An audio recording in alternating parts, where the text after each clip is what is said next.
படிக்கிற பிள்ளைங்க தான். நிறைய பேர் காவல்துறையில் இருப்பாங்க. நமது இந்திய திருநாட்டுக்கு வேண்டிய இராணுவ வீரராக நிறைய பேர் இருப்பீங்க.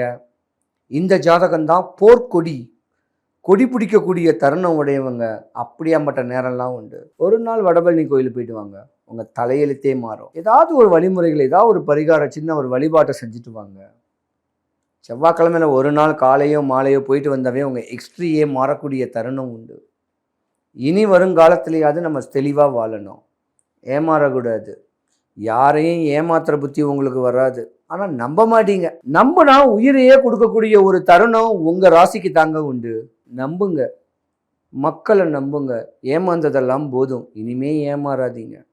வாழ்க்கையை தெளிவான வழிமுறைகளில் பிடிச்சிக்கிட்டு செம்மையாக வாழ்ந்துட்டு போயிடலாம். வக்ரசனியும் உக்ரசனியும் ஒன்றும் பண்ணாது.